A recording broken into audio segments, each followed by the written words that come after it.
All right, everybody, and welcome back to the channel. This is Rob for Smirky Gun Reviews, and we're here to do another show, starting up with the final season of The Americans, season 6. I was clicking around, and I saw this article, and it said, when is The Americans season 6 coming to Amazon Prime? And it made me go, this is why great shows just don't get the attention that they need, because people who we're waiting for it to come out on these streaming services rather than watch it when it's on. Now, it could be, partially because people don't have cable. People have been cutting the cord a little bit, and it's also the subject matter. When this show first came out, I was like, why would I want to watch a show about KGB spies in America? So I was guilty of it too, and I kept hearing about how good this show was, and eventually I got around to seeing it on Amazon Prime because I didn't have FX, and at the times though that I did have FX, I still wasn't watching it, and I feel like that's why when people over and over and over, like kind of like The Wire, kind of like Breaking Bad, everybody's like saying how good this show is, and it still doesn't have an audience, and I do have to give it up for FX for leaving it on the air for 6 years, letting it play out, letting its story begin and end. And so I just thought, let's talk about this show. It just same as like Man in the High Castle. A lot of people aren't talking about. Shows like that I've been doing. I try to do things that not everybody's talking about. Try. There are some mainstream things that I do talk about, but this is just a very well-made show, and I've seen all the first five seasons. So, I mean, if you are watching this, you've probably seen all the other 5 seasons. If you haven't, and this review can give you a reason to go back and watch those, because I'm not going to review every season at this time. I may sometime in the future do it, but this show is about Elizabeth and Philip and their family. They are Russian spies. The kids aren't. Paige, though, is basically a spy in training at this point. And it's just how in depth they are in the spy world. It's very, like it's not James Bond, cool, crazy action. It's in depth and hard to follow sometimes, just because of how much is going on and how complicated it is. And there are, subtitles, so some people are frightened of that. But throughout all the times and everything, here we are in the 6th final season. The FBI still hasn't found out about them. They are still close with a guy in the FBI, and now more than that, his friend and everybody. They have dinners together still, and they're still under the radar. Elizabeth is, doing multiple jobs because Philip at the end of last year decided to quit. He couldn't do it anymore. So she's been taking the whole reins, and I think that that's such a great way to begin this, because first off, they do great work with music in this show. From the time, they never play something modern or whatever. So you had Peter Gabriel, Talking Heads, Fleetwood Mac, Crowded House played, and that's the one I'm going to talk about mainly in the beginning, is how great the usage of Don't Dream It's Over, which is one of my all-time favorite songs, really works well at the beginning of this, showing the 2 lives that Philip and Elizabeth are living now, where Philip is working the business side of everything, the legitimate travel agency, and how it's from where it was, he has succeeded and made it grow and making more money. And you can tell how successful his side of it is becoming, and how satisfied he feels with his life by leaving this all behind. Just through subtle things with the car and the radio, you can just tell that the success level is up there. On the opposite end, we have Elizabeth, who is running multiple jobs, whether it's faking being the nurse for a terminally ill person whose husband is part of the nuclear negotiation program, to sleeping with guys that need to be slept with, to get close to that personal level where she's washing herself off afterwards, and just looking out at the Washington skyline, and just kind of just those sad, lonely, but yet determined eyes, to, just like when they finally meet at the end, right before the credits, she comes home and she is just wiped and mentally just where they don't even talk. He's sitting there and he's fine, and she just quietly goes upstairs to just try to forget about the day that all the days of spying while he's living the American dream, which is not they're supposed to be their dream. They're supposed to be living for the Russian side of it. But as over the course of the series, Philip has just kind of said that this is not, I don't want to be like this. I want to actually live a life. It's also very interesting, that the men in the family have, they're the ones that have embraced or ain't even been allowed to embrace the American side. So like Philip's got the business, their kid's like a hockey star. He doesn't know anything about all this. But the girls, Paige and Elizabeth, now Paige is being trained to be a spy.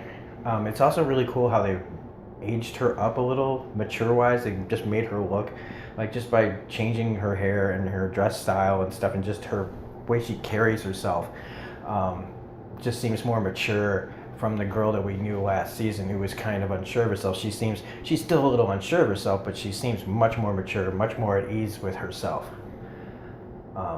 Because at first, when you first saw it, when they first started about her becoming a spy, you'd be like, no fucking way, this girl would ruin it. And she is still new to it. She is going to make mistakes, which we find out later on in this episode. But we have now Oleg and Arkady in Russia. Arkady has come to Oleg knowing that he's given up, they know that he gave up the secrets to the FBI agent, and I'm sorry I'm not remembering his name because he's not really much a part of this episode. But Arkady is asking Oleg to basically go back to America.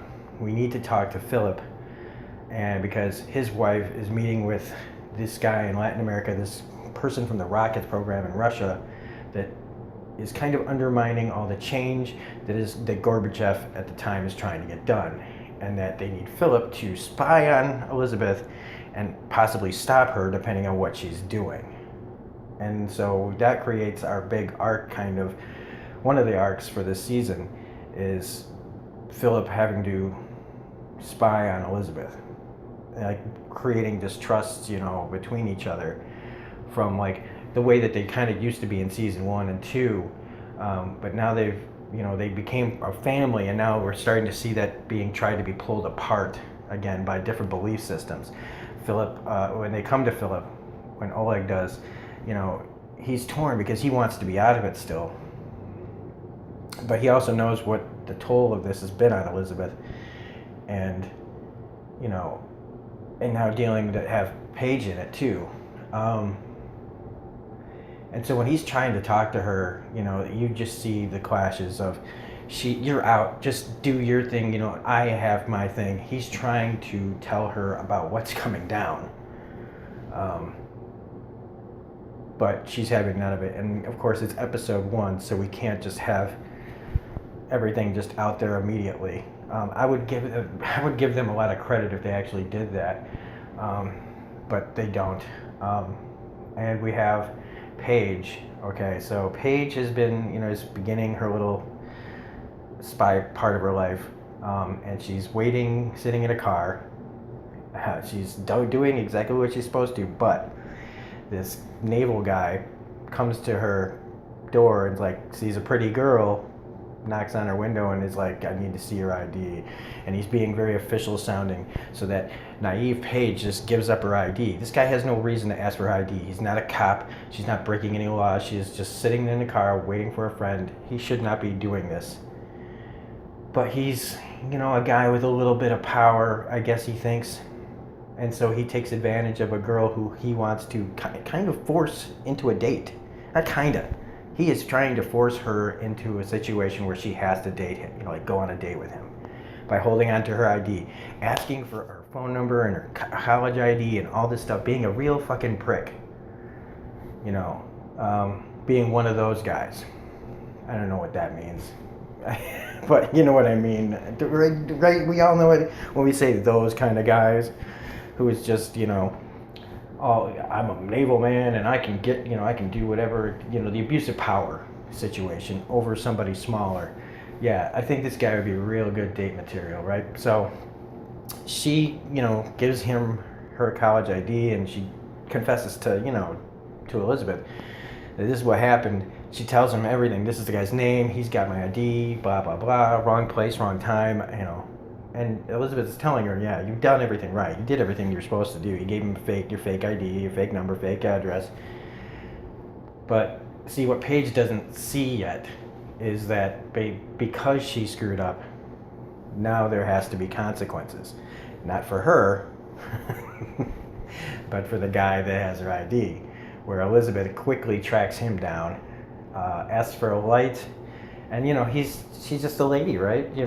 Why are we scared of a little lady? Which is one of the things about Kerry Russell in this. It's just so great. She's always so unassuming. Nobody ever sees, her, but just as a woman, and not as a person, that can be capable of all of a sudden stabbing a guy right in the throat and taking it, looking for the ID and taking off. So this guy, look, he was a jerk. He was definitely abusing his power. He was definitely being a shitty person, trying to force a young girl to, go out with him, but he strong armor, like intimidate her kind of to do it. He didn't deserve to die, but in this world of spies, and if you've ever watched this show, people get caught in that crossfire just for being in the wrong place, saying the wrong thing, seeing the wrong thing. And Elizabeth is not somebody to fuck with, and so she just takes him down like nothing. Just leaves him dead in the street, takes his wallet, and walks away. And that's pretty much it. The performances and everything are so good in this show. Laurie Holden is in this show. She was Andrea on The Walking Dead. I liked her a lot before she was on The Walking Dead. So people will always associate her with that, but she was good on the X-Files, and she's been good in movies like The Mist and things. But that's about it. It's a great starting point. Again, the music and the performances. Margot Martindale is not really in this, but she's always great on this show. I'm worried. I feel like she must be getting confused a lot with Ann Dowd from like The Handmaid's Tale and The Leftovers, but they're both equally good actresses, but they have similar looks, sort of, and they kind of always play like very complicated women. So Margot Martindale, though, she's really good. I hope they get... I have not seen all of this season. I only saw the first 2 episodes, and I decided to go back and just rewatch to do this review. So anyway, that's it. It's a solid first episode of a great show. I hope some people see this and watch it.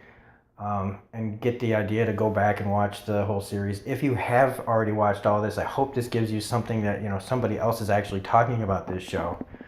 I'm very excited to see where it goes. For those of you who have seen the whole series, I actually, good on you, man, because I've been lazy about it. I got so many shows and I work 40 hours a week and blah, blah, blah. So balancing all that. But since it's my day off, I figured I'd give this show a shot again to review and see how people respond to it. So anyway, yes, if you like this video, please hit the like button, subscribe, share, comment, all that jazz. We've got more videos coming. I just want to thank anybody who does watch this. Thanks for supporting the channel. And we will see you on the next video. We'll probably have like another episode of The Man in the High Castle and Ozark probably coming later. And depending on how much time I spend in my day, we'll see how many more videos I can crank out. So, have a great day, and we'll see you in the next video. Bye-bye.